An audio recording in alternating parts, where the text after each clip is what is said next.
Ya pemirsa, terima kasih Anda masih menyaksikan Breaking News Berita Satu News Channel. Saya Tasya Lutmila, dan tadi sudah disampaikan konferensi pers dari hasil pencarian pesawat AirAsia QZ8501 oleh Kepala Basarnas Marsikal Madya FHB Sulistyo. Beberapa poin-poin penting yang disampaikan tadi antara lain operasi sudah dilakukan sejak pukul 6 dan masih berlangsung hingga saat ini, dan dilakukan oleh instrumen-instrumen yang masih bisa melakukan, diantaranya yaitu kapal-kapal laut masih menyusuri beberapa titik yang diduga menjadi titik terakhir dari pesawat AirAsia QZ8501. Ada 7 lokasi pencarian, dan sepanjang hari ini sudah dilakukan dari unsur udara dan juga unsur laut.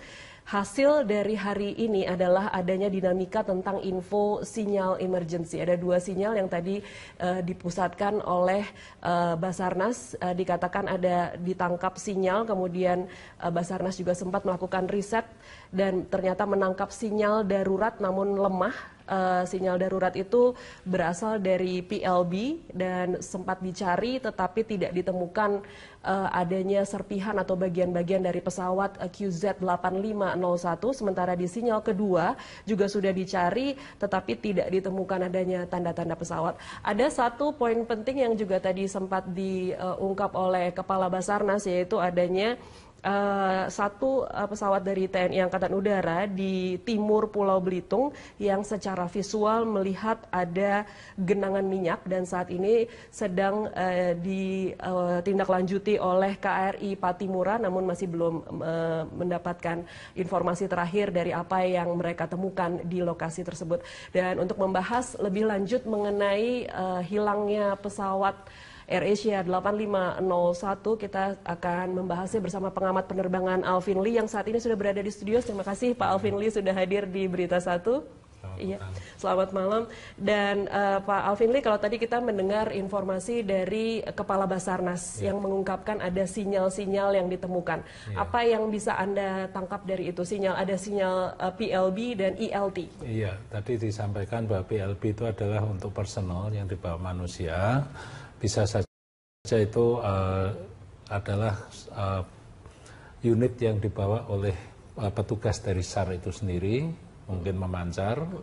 Kalau ELT adalah yang tertanam di pesawat atau di pada alat pengangkutnya.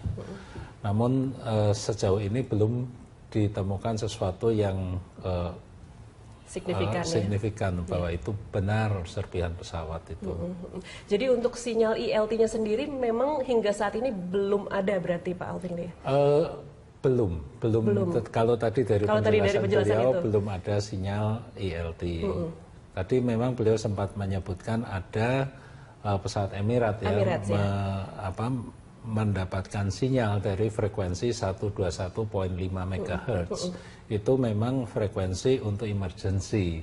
Tapi apakah benar lagi itu adalah terpancar dari pesawat yang kita cari ini, atau itu bisa saja karena sekarang dalam handy transceiver ya, yang untuk penerbangan itu memang sudah ada tombolnya 121.5 itu, kalau untuk emergency langsung dipencet saja dia juga bisa memancar. Ketika pesawat Emirates itu kemudian menyampaikan ada sinyal darurat di lokasi yang merupakan memang lokasi menjadi sasaran pencarian, apa artinya itu Pak Alvin? Iya, biasanya pada saat terjadi suatu insiden atau kecelakaan penerbangan dan belum diketemukan ya, itu semua pesawat yang melintas itu diminta untuk ikut mencari, bukan mencari ya, tapi ikut untuk mengamati apabila ada sinyal-sinyal atau visual melihat ada tanda-tanda. Nah, sinyal atau tanda-tanda itu akan kemudian disampaikan kepada otorita atau badan SAR setempat untuk membantu mereka mendapatkan lead yang lebih tepat lagi. Tapi apakah itu benar atau tidak, itu harus diteliti lebih lanjut. Jadi tidak bisa serta-merta kemudian kita berharap bahwa ketika Uni Emirates melaporkan ada sinyal itu memang ada sesuatu yang dia lihat di sana. Uni Emirat kan menerima itu sinyal pancaran radionya. Ingat bahwa belum tentu itu adalah dari pesawat yang dicari. Ingat pada saat MH370 awal hilang, itu ditemukan serpihan di Laut Cina Selatan dan sebagainya kan. Kemudian didatangi ternyata bukan. Kemudian ditemukan apalagi ternyata bukan. Tapi bagaimanapun itu merupakan upaya semua pihak untuk membantu. Oke, kalau untuk PLB itu sendiri tidak bisa dipastikan siapa sumbernya.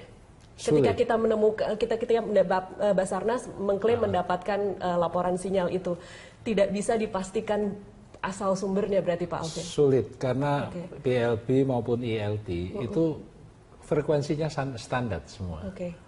Jadi misalnya saya pakai, Mbak Tasya pakai, kita sinyal frekuensinya itu sama. Jadi sulit untuk membedakan siapa yang memancarkan itu. Dan ketika tadi kita mendengar bahwa di titik-titik itu sudah dilakukan pencarian dan tidak ditemukan apa-apa, apakah memang kita sudah bisa mengkotakkan bahwa di daerah itu memang tidak ada apa-apa? Tidak juga ya. Maka dari itu kan semua upaya itu dilakukan baik visual, kemudian menggunakan frekuensi radio, mungkin dari satelit juga ya. Karena kalau ini di laut, arus laut ikan terus bergerak. Hari ini jam ini ditemukan di sini, mungkin 1 jam lagi udah bergerak lagi berapa kilometer lagi. Kalau kemudian membahas tentang sinyal yang ditangkap Australia pada pagi hari, apa yang bisa Anda katakan tentang ini? Iya, kalau kita melihat bahwa laut di Belitung itu jaraknya cukup jauh dari Australia, bahkan melintasi Pulau Jawa. Ya, saya menyimpulkan bahwa negara-negara tetangga kita ini mempunyai kemampuan untuk mengamati apa yang terjadi di negara kita. Ya. Bahkan dulu ketika Adam R574 jatuh di Sulawesi, itu juga negara tetangga yang memberikan informasi lokasi yang cukup akurat itu di mana. Nah, ini merupakan sebuah tantangan buat kita. Negara-negara kita ini dalam tanda kutip bisa ikut mengamati rumah kita. Begitu terbukanya kita bisa diamati dari luar ya. Ya kita positive thinking aja lah ya, bahwa mereka bisa ikut mengamati rumah kita. Masa kita juga nggak bisa mengamati rumah kita sendiri. Itu. Nanti kita akan bahas lebih lanjut. Mampukah kita menemukan pesawat AirAsia QZ8501 dengan kemampuan yang kita miliki saat ini? Tapi di segmen selanjutnya pemirsa tetaplah bersama kami. Pemirsa masih bersama Breaking News Berita 1 TV, kita masih membahas mengenai pencarian pesawat AirAsia QZ8501 yang hilang kontak sejak Minggu pagi kemarin.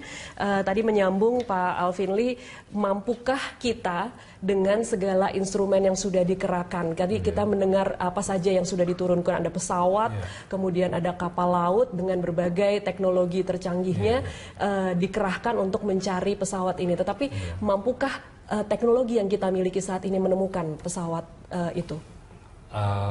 Saya kurang tahu peralatan apa yang dimiliki oleh Basarnas maupun oleh TNI. Ya. Tapi kalau saya melihat apa yang tersedia di penerbangan sipil, perlengkapan kita ini sudah ketinggalan zaman. Termasuk radar untuk di air traffic control, kemudian juga sistem komunikasi, semuanya sudah ketinggalan zaman. Apalagi 10 tahun terakhir ini kan pertumbuhan penerbangan di Indonesia luar biasa cepat dan masih akan terus tumbuh. Kalau kita tidak mengantisipasi dengan modernisasi perlengkapan navigasi dan sebagainya, kita menghadapi ancaman yang cukup besar sebetulnya. Kalau kita bicara skenario terburuk, Pak Alvin, Kepala Basarnas tadi pagi sudah mengatakan skenario terburuknya adalah jatuh di dasar laut. Apa kesulitan yang akan dihadapi oleh tim pencari untuk menemukannya? Ya, itu kan membutuhkan perlengkapan khusus ya, seperti dulu Adam R574, itu juga kita membutuhkan perlengkapan yang kita sewa dari Amerika waktu itu untuk mengambil black box. Pada kedalaman beberapa kilometer di bawah permukaan laut. Dan itu memang yang punya tidak banyak. Hal-hal seperti itu mungkin untuk mengambil kita tidak perlu punya sendiri ya, dan semoga kita nggak perlu pakai. Iya. Tapi untuk penginderaan itu tentunya kita perlu punya. Ya. Satu untuk kemanusiaan, kedua juga untuk pertahanan kita, dan ketiga juga untuk eksplorasi. Kalau Pak Jokowi menekankan kemaritiman itu termasuk juga menjaga kedaulatan laut kita bukan hanya di permukaan tapi juga di bawah permukaan gitu. Oke, kalau kemudian bicara tentang bagaimana di era saat ini di tahun 2014 dengan semua kecanggihan teknologi yang kita miliki, kita bisa kehilangan pesawat bukan saat ini saja, tetapi kita menyaksikan pada awal tahun 2014, tepatnya pada bulan Maret, MH370 juga hilang secara misterius. Apa yang harus dijadikan evaluasi agar kemudian kecanggihan teknologi yang kita miliki saat ini seharusnya bisa menemukan, setidaknya kalau tidak sinyal ILT, harusnya sinyal-sinyal, ada yang mengatakan sinyal-sinyal handphone dari para penumpang seharusnya bisa ditemukan. Iya, sebetulnya di pesawat pun sudah berlapis-lapis ya, selain ada transponder untuk radar, ada ADS-B dan sebagainya dan sebagainya. Tapi kembali lagi, kalau suatu kejadian itu terjadi pada wilayah yang jelas, itu tidak masalah. Seperti MH17 yang ditembak misil, itu langsung bisa ketahuan kan. Namun untuk MH370 memang itu jangkauannya sangat luas dan banyak variabel-variabelnya. Saya kira kita fokus ke AirAsia QZ8501 ini. Sejauh ini juga sumber informasi cukup terkendali, cukup baik ya. Sumber dari pemerintah, tidak ada pejabat yang saling simpang siur memberikan statement. Itu sudah suatu kemajuan dan jauh lebih baik daripada cara Malaysia menghandle 370. Kemudian briefing harian seperti tadi ini juga memberikan menjawab kehausan informasi publik, media maupun dari keluarga. Minimal mereka tahu bahwa pemerintah betul-betul sedang bekerja untuk mencari kejelasan. Nah, hal-hal seperti inilah yang juga dapat meredam beredarnya hoax, rumor dan sebagainya. Kalau tadi bicara tentang wilayah pencarian, relatif lebih sempit sebenarnya daripada MH370. Bukan seperti itu Pak Alvin? Iya, kalau MH370 itu sangat kompleks ya. Tapi kalau ini sejauh ini juga tidak ada indikasi-indikasi pesawat itu misalnya melakukan penyimpangan penerbangan yang jauh ya. Indikasi faktanya adalah pertama, pesawat tersebut mendadak hilang dari radar pada ketinggian kurang lebih 32.000 kaki. Kemudian pilot tidak mengirimkan laporan emergency, distress call tidak ada kan. Dan setelah itu juga tidak ada sinyal ILT yang ditangkap. Tidak, sampai sekarang kita tidak ada indikasi apa-apa yang lain-lain. Ini kan kita bekerja berdasarkan fakta. Oke, apa yang bisa kita simpulkan dari fakta-fakta itu Pak Alvin? Saya kalau dari fakta itu ya bahwa pesawat itu mendadak hilang dari radar dan tidak ada distress call. Saya menduga telah terjadi suatu perubahan kondisi yang sangat cepat di dalam pesawat tersebut yang tidak memungkinkan untuk pilot melakukan prosedur emergency. Ya. Bahwa sebelumnya pilot itu melaporkan atau meminta izin untuk melakukan menaikkan pesawatnya dari 32 ke 38.000, itu juga suatu fakta yang kita gunakan untuk memvisualisasi, berarti ada kondisi cuaca jelek di depannya. Tapi kenapa pilot itu minta untuk naik dan bukan belok ke kanan ke kiri, itu juga kita perlu pertimbangkan. Apakah di kanan kirinya itu juga ada cuaca buruk sehingga dia tidak ada jalan lain kecuali harus naik mungkin. Ya. Nah, tapi kita tidak akan pernah tahu karena sampai saat ini kita belum pernah karena kita belum pernah menemukan pesawatnya, kita juga tidak tahu apa yang terjadi. Bisa saja pesawat itu juga mendarat darurat. Masih ada harapan seperti itu, Pak? Masih ada harapan. Jangan lupa Airbus 320 di New York pernah pada saat take off itu mesinnya kedua belah mesin mati karena ada kena burung. Iya.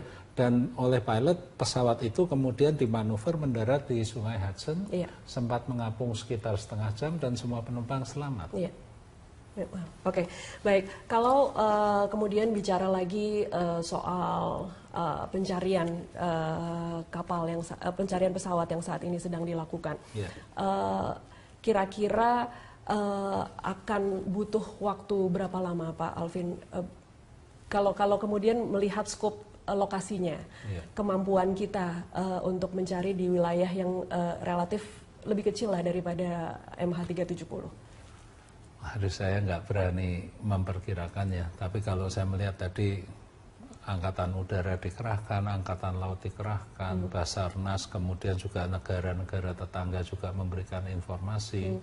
Saya berharap kita bisa ya dalam waktu beberapa hari ini sudah bisa mendapatkan suatu kejelasan dan semakin cepat kita menemukan pesawat tersebut semakin besar harapan adanya penumpang dan awak yang selamat dari sana. Oke, baik. Kita masih akan lanjutkan di segmen selanjutnya. Pemirsa tetaplah bersama kami.